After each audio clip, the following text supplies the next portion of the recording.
Hello, I'm Masaki Morisawa, based in Tokyo, Japan, and thank you very much for attending this Gale webinar, which is entitled The Spanish Flu Pandemic of 1918, Examined through Gale Primary Sources. So, within this webinar, I would like to go through our Gale Primary Sources program and show you some hopefully interesting examples of primary source material that I was able to find regarding this very tragic event from 100 years ago, the Spanish flu pandemic. Now, you might be asking, why the Spanish flu of 1918 to 1919? I chose this topic because I feel that this might be something relevant to the current COVID crisis that we are going through in many different ways. So the Spanish flu pandemic of 1918 to 1919 is often considered the deadliest epidemic in history. And of course, we hope that this current COVID crisis will not approach that particular epidemic in deadliness, but there are certain similarities, like the Spanish flu was a viral disease. It was a respiratory disease. It was basically influenza and highly infectious. And that's very similar to the COVID virus that is going around, getting around these days. And it also became a global phenomenon, a pandemic, like the pandemic that we are going through today. And despite important differences, there are many parallels to what is happening us today and what happened about 100 years ago in many countries in the world. So the Spanish flu of 1918 to 1919, according to one of our reference works from the Gale eBooks program, was a global wave of flu infection that occurred from 1918 to 1919. And the death figures are certainly staggering. A figure of about 20 to 50 million deaths has traditionally been attributed to the pandemic. But according to this resource, the Bulletin of the History of Medicine in 2002 estimated that the toll was more likely much higher, in fact, between 50 and 100 million people. And that is really a mind-boggling amount of people dying from an epidemic. And in fact, when I was going through the Gale Primary Sources looking for material about this pandemic, I happened to chance upon this particular pamphlet that I'm showing here right now. And it was a 1918 pamphlet by the American Public Health Association entitled The Influenza Bulletin. And as I went through the pages, I found this particular paragraph that was very, very shocking. It was part of a series of instructions given by the Public Health Association about how to dispose with corpses or casualties. And it says, a daily canvass of available coffins should be made, labor assured for construction, and possibly no coffins sold without the permit of the Influenza Administration Office. So the fact that so many coffins were necessary and that the Influenza Administration Office thought it necessary to restrict the sale of them, I think speaks a lot about the deadliness about this particular pandemic. However, there are also similarities to our own pandemic, and this is an interesting example, a series of do's and don'ts given by Surgeon General Gorgas on how to avoid all respiratory diseases. And I found this particular list appearing in many different parts of many different archives during this time. And if you look at them, they look very familiar, like avoid crowding, smother your coughs and sneezings, wash your hands, and et cetera, et cetera. And they're in fact very similar to the various do's and don'ts that are given out by local governments, including your own. So I thought it might be really interesting if we went through some of these primary sources and try to see interesting parallels or similarities from that 100-year-old epidemic in our current situation. But before I go further, I would like to briefly introduce or reintroduce our company. We are Gale, and we are an American publisher based in Michigan, US. And we have been publishing in many different areas. We publish print reference works, ebooks, and many current journal databases, subject-specific databases, and other materials. But today, my focus will be on the Gale Primary Sources program, which is where we digitize historical material, historical books and periodicals, and make them available through the internet. So what we do in this Gale Primary Sources program is we go and contract with many different libraries, holding institutions throughout the world who might be holding various valuable material from the past centuries and decades. And when we get that permission, we often go inside and start scanning their material and digitizing it. And we also apply optical character recognition technology, OCR technology, to make the text full text searchable so that you can search for a phrase like the Spanish flu and find it right in the middle of a book or right in the middle of a newspaper article like I'm showing to you on the screen right now. And recently we have taken this even one step further, and we have created a new additional platform called the Gale Digital Scholar Lab, which allows users to collect all of this digitized full text from our OCR technology and apply statistical analyses, big data analyses, and look at the data from a very different perspective.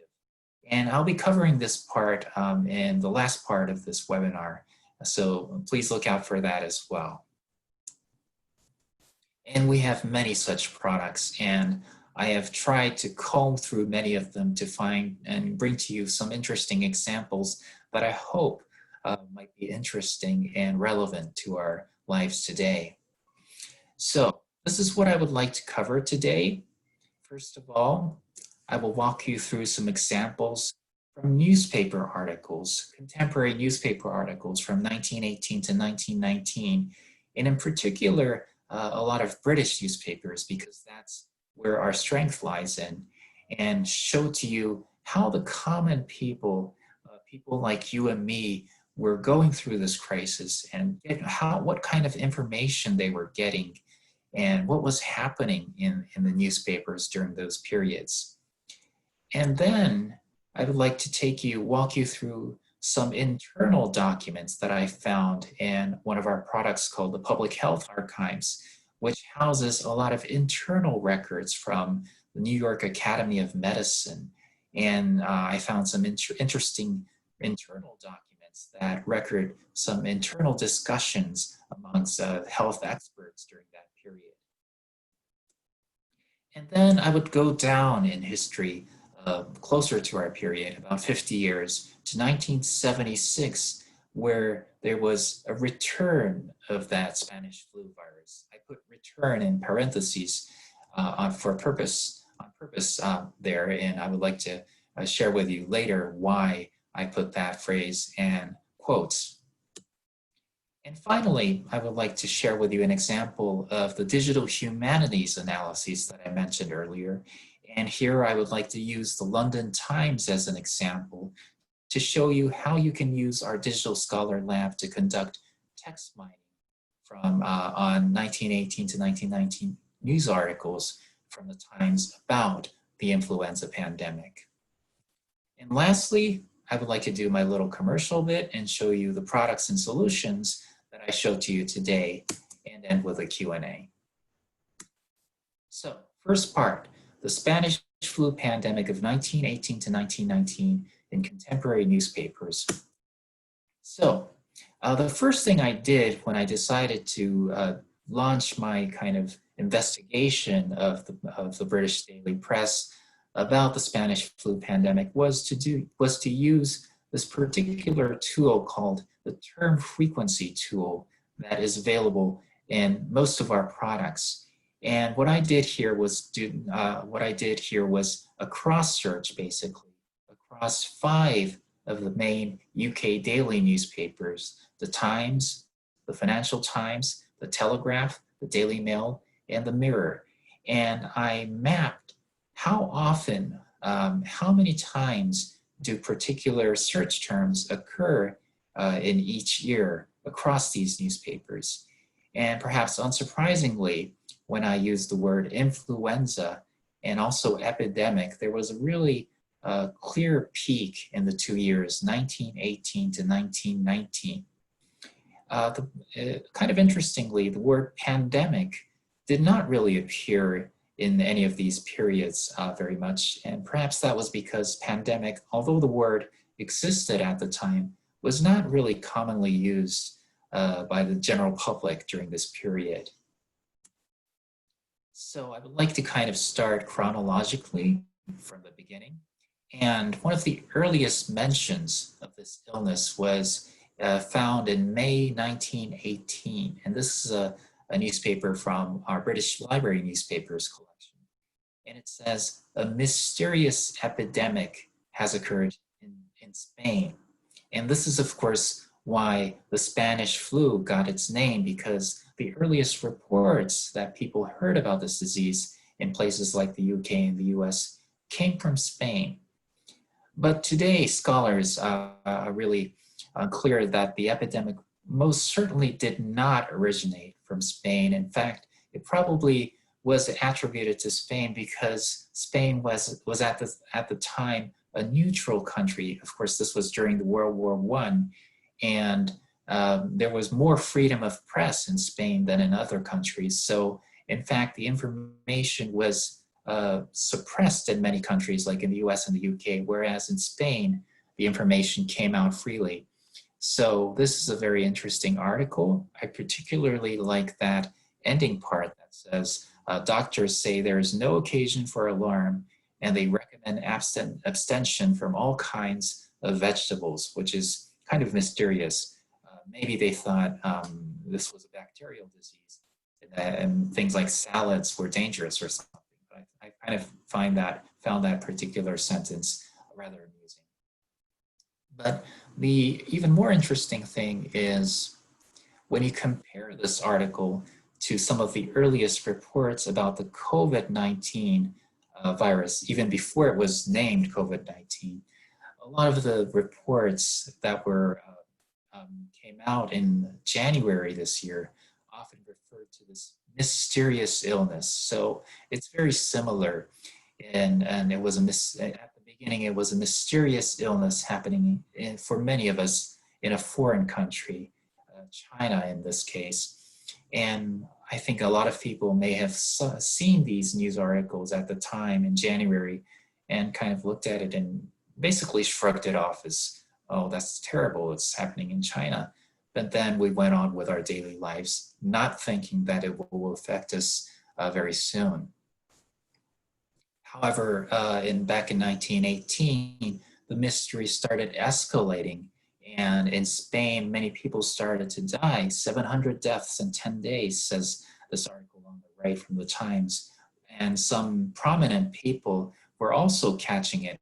For example, in the article on the left is saying that King Alfonso of Spain caught the influenza as well.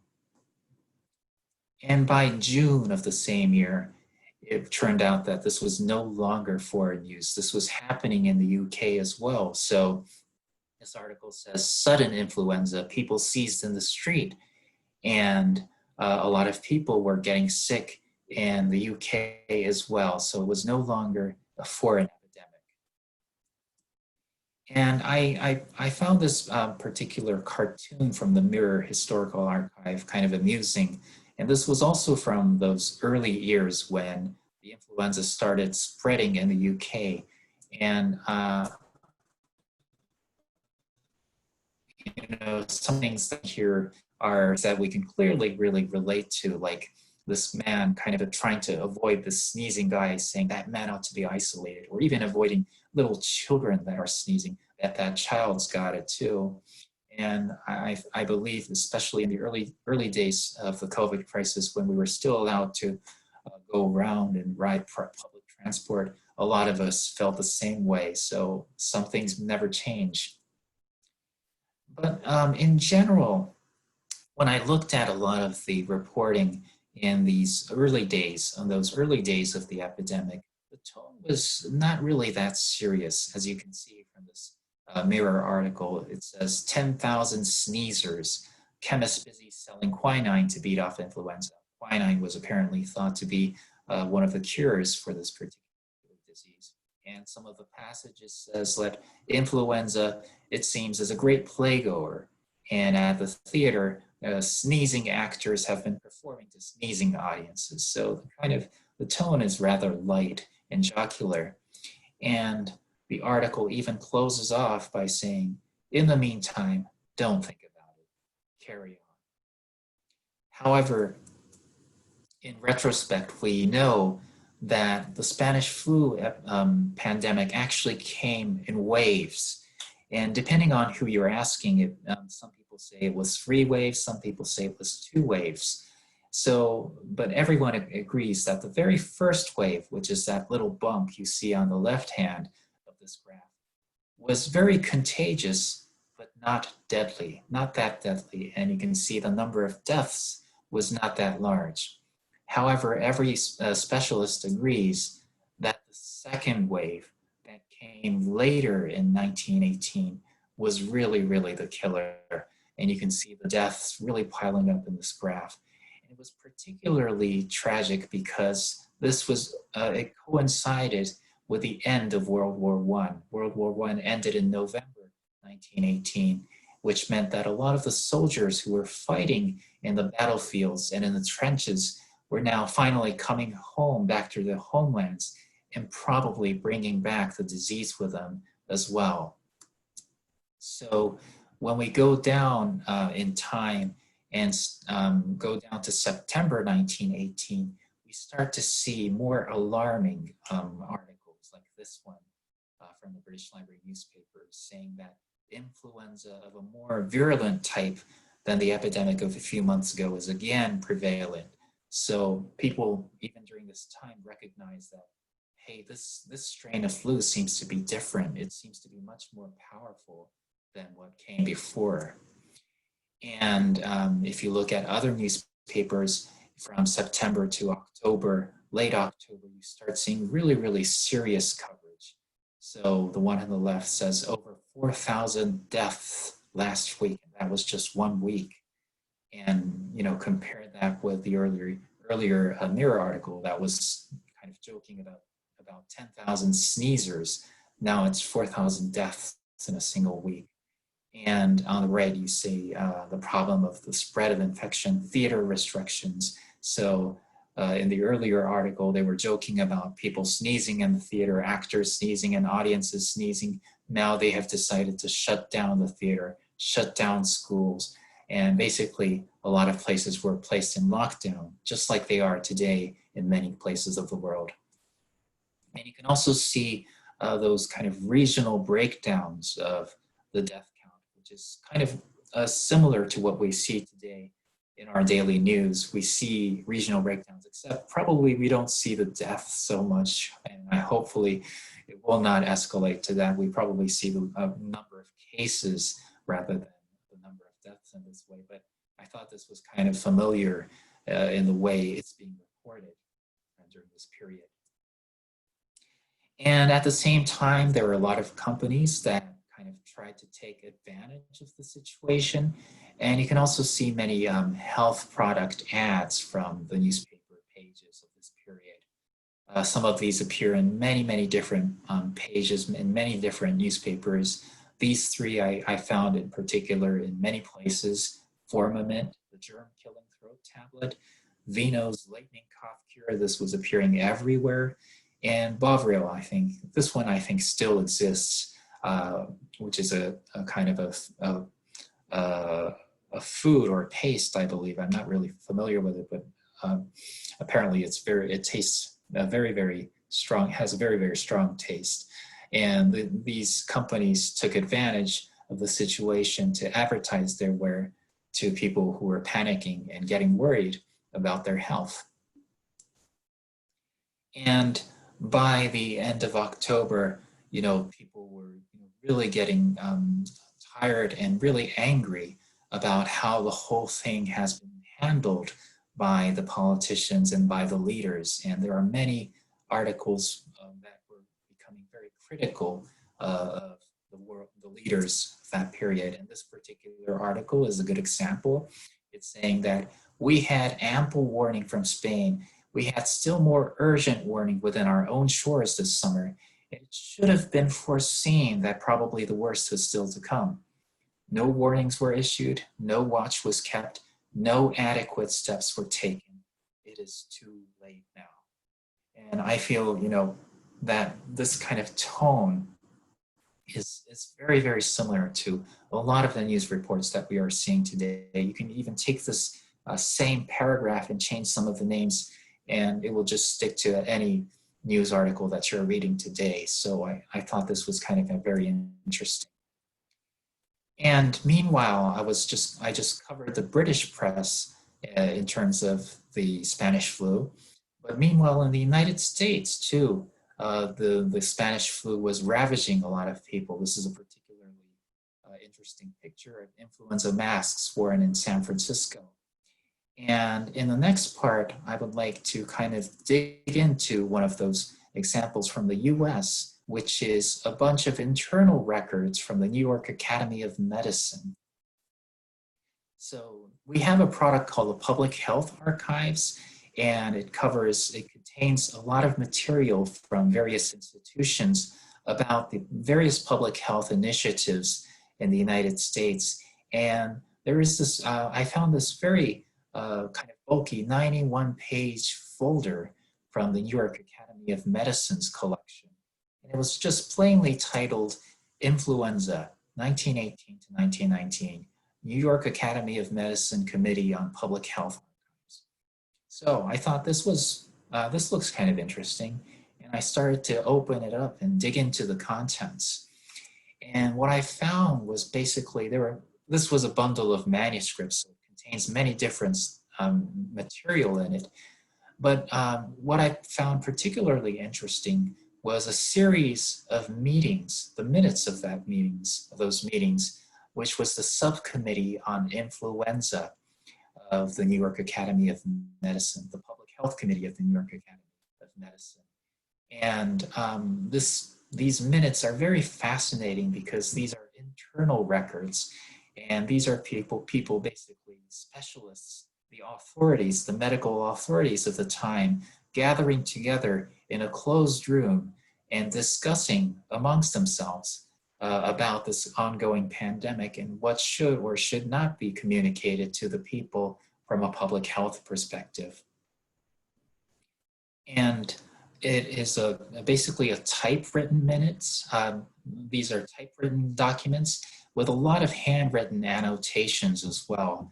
And when I kind of looked at a lot of those handwritten corrections and annotations, I kind of realized that probably the typewritten text was what the people actually said. So the typewritten part was a kind of a verbatim record, and the handwritten part was often kind of added later to sort of soften some of the expressions or to kind of modify them a little bit. So I'm more interested in the typewritten part in these documents. So this particular passage is kind of interesting.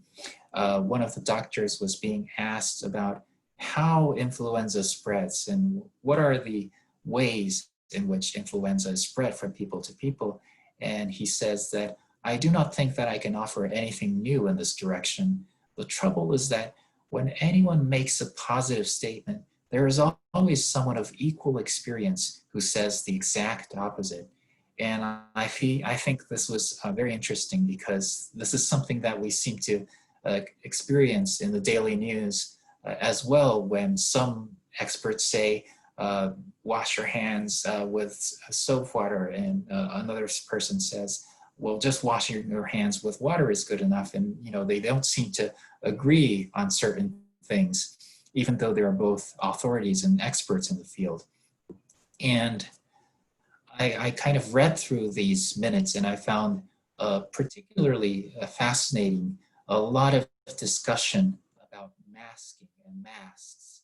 And masks was really a really important feature of the effort to stave off the Spanish flu during this time.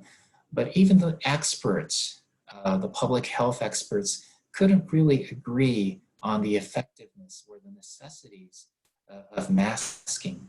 And I thought this was very similar to the current situation when in COVID, where we saw a lot of disagreement among people of when we should wear masks, how we should wear masks, and how effective they are, what types of people should wear masks, and things like that. So, for example, this is an argument by Dr. William H. Park. I happened to find this guy's photograph on the internet, and he was probably an eminent doctor, and he was saying something interesting. Boston and Baltimore had the worst. Chicago had less than New York. I think he's speaking about casualties. And Chicago did not mask. So Chicago had less casualties than New York, but Chicago did not mask. And there is nothing on the statistics of the cities that will help to decide whether or not masking is effective. As in those that use masks, is it impossible to be sure that the masking was careful?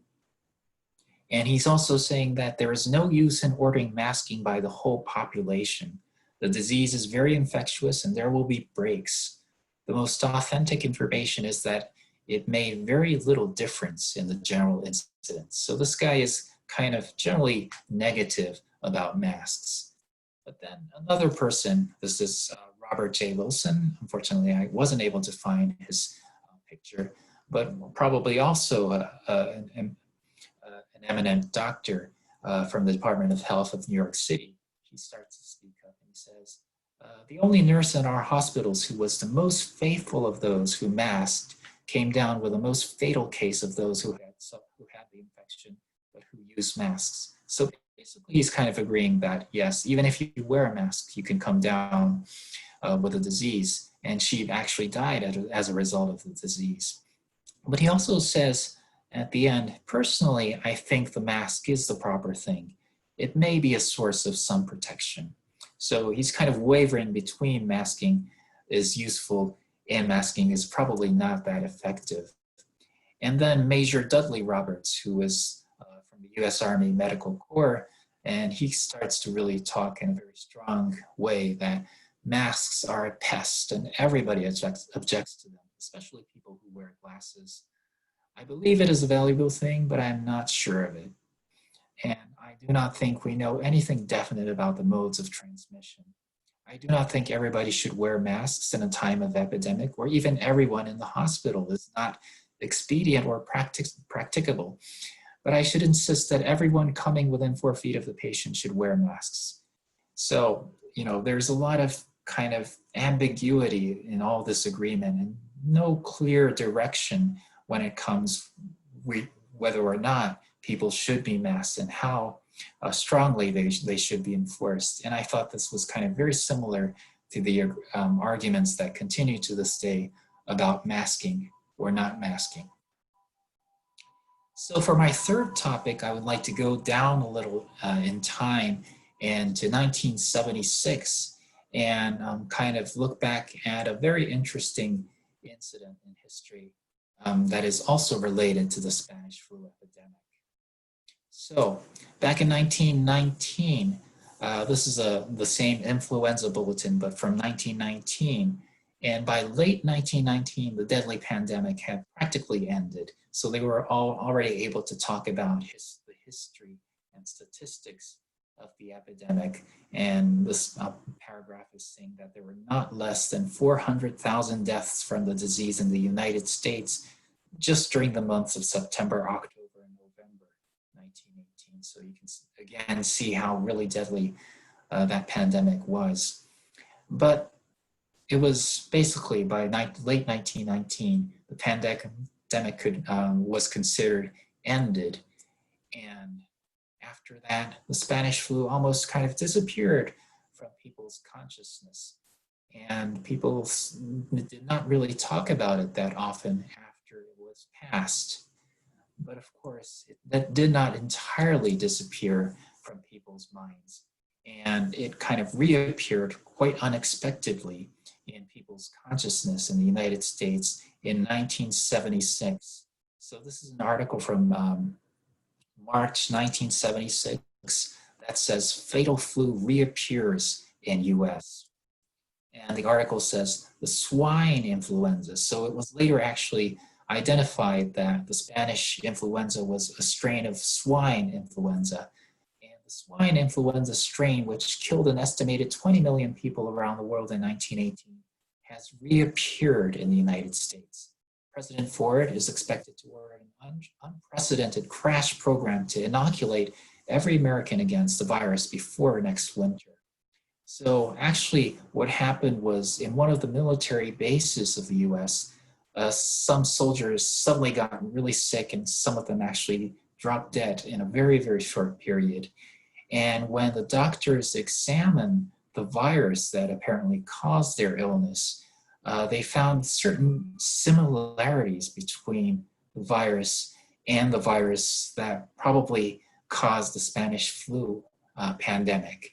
And while they were not entirely sure whether or not that new virus found in this new incident was exactly the same as that Spanish flu virus, they believed that it was really similar enough to dangerous enough to actually warn people high above, including all the way up to the President of the United States.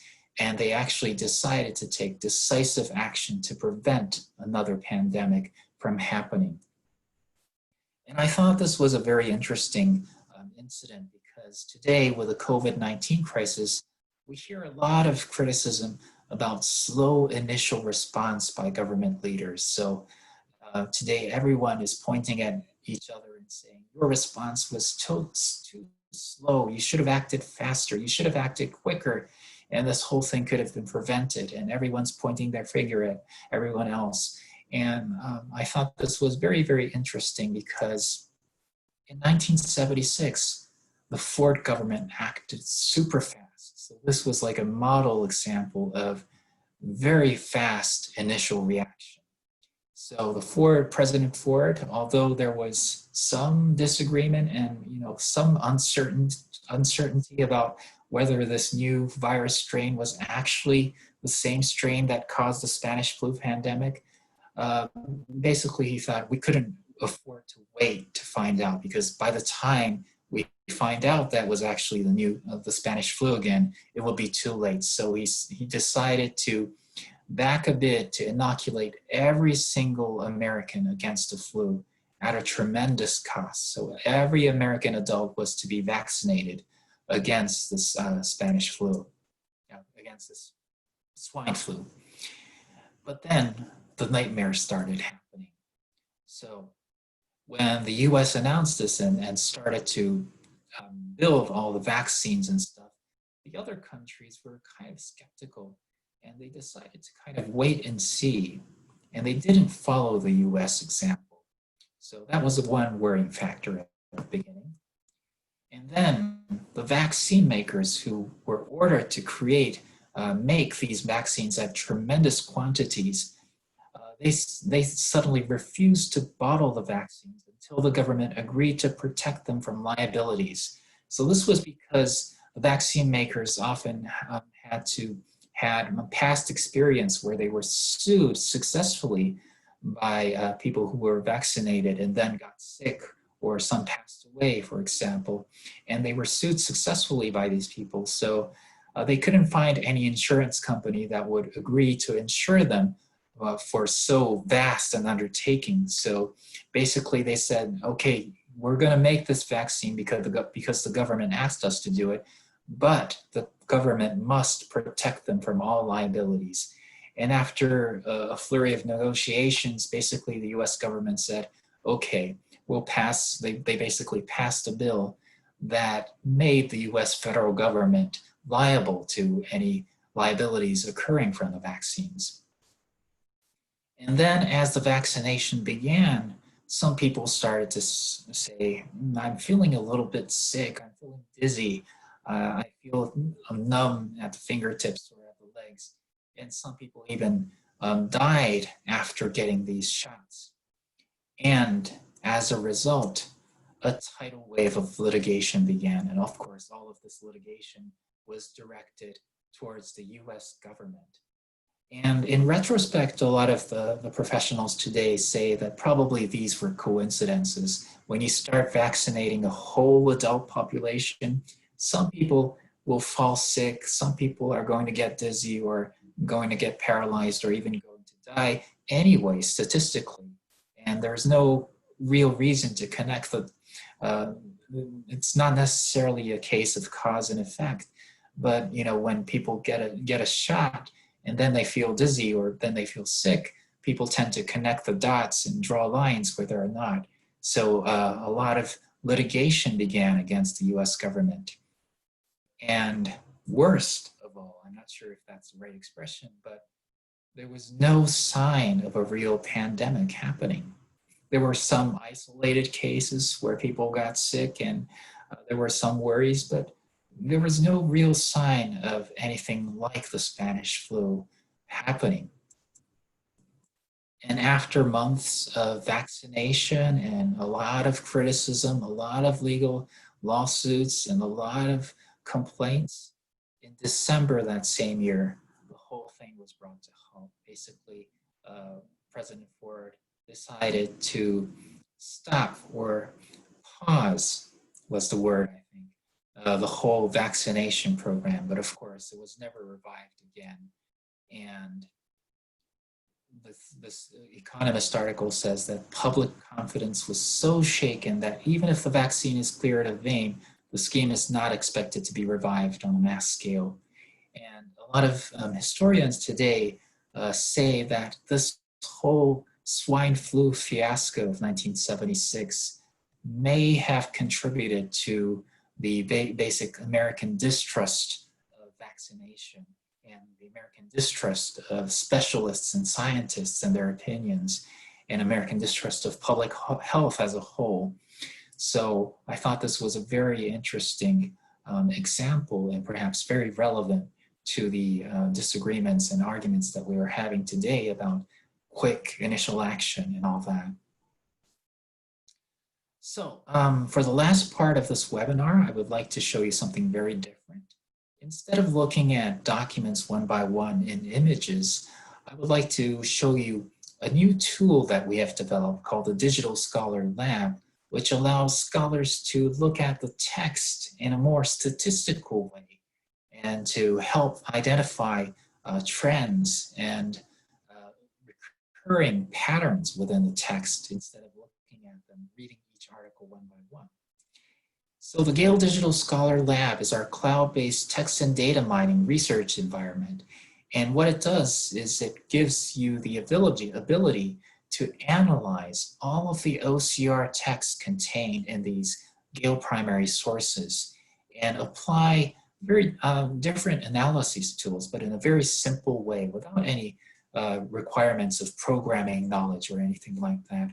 And you can create visualizations and statistical data, which I will show to you in the following slides. And for this particular example, I chose our London Times database, which is called the Times Digital Archive.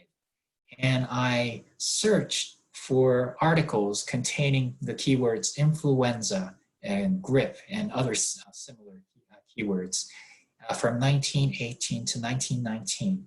And I found about 430 of them. And this became basically the corpus to which I applied several analytical tools using the Gale Digital Scholar Lab. And I would like to share with you some of those results. So this is my content set. This is how you look at it in the Digital Scholar Lab. And you can look at each of these items and remove some of them that you don't think belong here or filter them. And when you're finally satisfied with your content set, then you can go ahead and apply analytical tools. For example, this is a clustering analysis. And basically what this does is each of those dots that you see on this mapping are individual articles from the Times. And what this is showing is the distance between those articles in terms of vocabulary and similarity. So when 2 dots or 3 dots are really clustered together, that means those articles probably share a common vocabulary and are talking about something very similar. Whereas if the dots are very far apart, it means that the articles are dissimilar and probably something very different. And I was able to cluster many of these articles here and found, for example, that some of these, for example, some of these dots over here, when I clicked on them, I found that this was a whole cluster of advertisements. And this kind of line here that looks like a Milky Way was a whole cluster of articles about foreign news, foreign imperial news. And interestingly, some of the dots that were far apart from the others, when you click on them, contains a lot of different news that are not really related to the influenza epidemic. Maybe influenza was just mentioned at the beginning of the article, which is how they got inside. But this tool is also kind of an interesting tool in a way to kind of isolate those noise articles which didn't belong in your content set in the first place. Another example is an Ngram analysis. And this tool basically counts words and phrases and returns to you which are the most popular or commonly occurring words and phrases in your entire corpus. And for this particular example, I told the tool, return to me 2-word phrases or phrases that are longer than 2 words. And of course, the most popular phrase was influenza epidemic, followed by United States. The third and fourth ones are interesting. Son late, daughter late. I think that is probably son of late, daughter of late, because the term frequency tool in its default setting has stop words, which are words that are deemed too common, like the, of, in, on, words that are just used all the time in the English language are automatically removed from the results. So I think son late and daughter late are actually son of late and daughter late, and probably those are phrases that occur in obituaries and death notices. Loving memory obviously is also one of those phrases. So it kind of shows indirectly how many death articles were associated with the influenza. Pneumonia following is also another interesting phrase, because a lot of these deaths occurred from not directly from the influenza itself, but from pneumonia that developed after they caught the influenza. So pneumonia following influenza, probably that's part of the same phrase. And number, deaths, killed action, Red Cross, etc., etc. Sentiment analysis is another fun tool, which basically looks at the vocabulary in all of these articles, and it gives each article a sentiment score. And what that score means is the larger the number, the article, the more positive the article. So if an article carries a higher sentimental score, that means that article is probably a generally positive or happy article. Whereas if it carries a very small or even negative sentiment score, that article is probably very dismal or angry or sad. And you're able to rank them in this way. So these are all articles. And I found some interesting examples from both the most positive articles and the most negative articles. So the left one was one of the most positive articles, and it was entitled Toys. And this was actually from Christmas 1918. And it was saying that the crowds that thronged the toy shops and wait more or less patiently while an influenza depleted staff, I think this is something very similar to what we are experiencing today. Influenza depleted staff attempts to serve them in the order of their incoming. So even though, you know, people were supposed to stay at their homes and distance themselves from crowds, still they were celebrating Christmas, which is kind of extraordinary given how brutal this pandemic was, but that was those days. So all in all, this was a very positive sounding article, and that was probably why it was ranked very high in the sentiment analysis. Whereas the article on the right, Germans from China, this is a very short article, but when you look at the vocabulary, you can see rather negative words like enemy aliens, very bad, and, you know, deaths, influenza, suffering, etc., etc. So I think that was the reason why this particular article was judged by the sentiment analysis tool as a really, really negative article. And it probably is. And actually, unsurprisingly, most of the articles related to influenza from this time period were of a very negative score. Topic modeling is another tool that identifies recurring topics within your content set. What kind of topics are occurring again and again in many of your documents?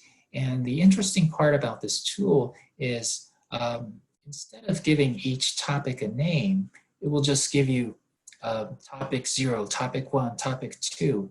And basically it's up to the user to look at these keywords that you see on here on the screens. So this was actually originally just returned as topic 0. And I looked at the terms here and decided that this is about fever, germ, influenza. Okay, I'll call this the symptoms topic. And I looked at the second one, influenza, epidemic, death. And this was apparently a very large topic. You can see it was appearing in most of the articles. So I decided, okay, this is generally about the epidemic. This is the biggest topic. And then Sir London Ears, Lord, okay, I'll just call this the people's topic, for example. And the interesting thing you can do is after you have named all the topics, you can do something like this. And this is a topic proportion display where it shows sample articles from my content set. So each of these horizontal bars are individual articles from the Times.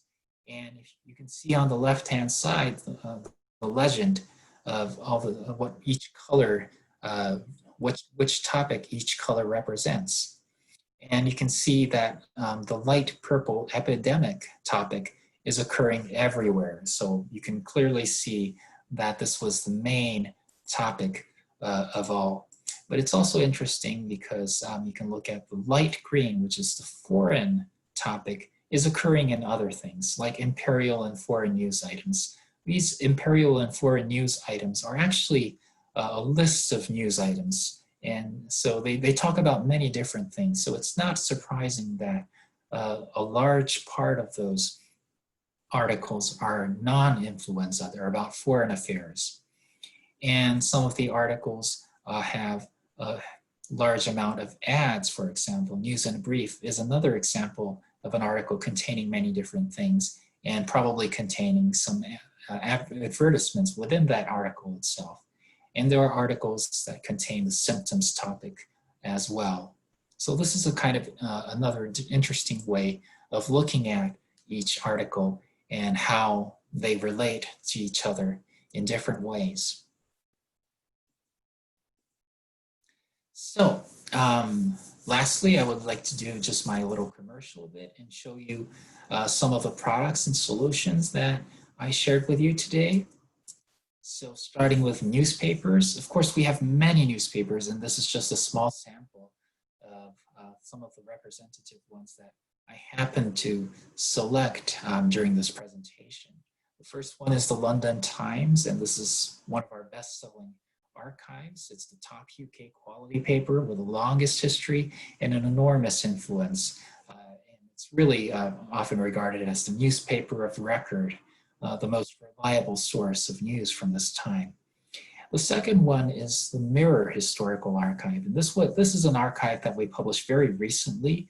It's a left-leaning UK tabloid with a very large working class readership. So the tone of the text and the way it reports things is very different from the Times, and it offers a very interesting contrast. And in fact, I selected a lot of articles from the Mirror kind of unconsciously because they were kind of amusing and entertaining in many ways.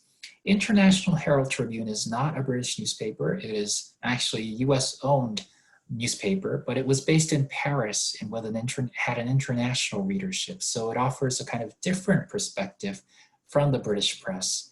Daily Mail is another UK tabloid, but more conservative and with a slightly more middle-class readership. So they have, again, a very different way of looking at things. Illustrated London News, it contains a lot of illustrations and photographs.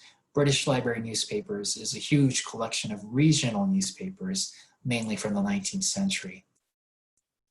And then the Public Health Archives is the part where I introduced the New York Academy of Science material. It's a collection of various documents related to 20th century public health and its reform in the United States. And I just selected one from China in the Modern World, which is a very vast collection of documents related to early modern China. Digital Scholar Lab is that digital humanities tool, the text mining tool that I shared with you. And Gale eBooks is our reference platform, e-reference platform. In that first, if you remember, the very first reference work article that I showed to you comes from this platform.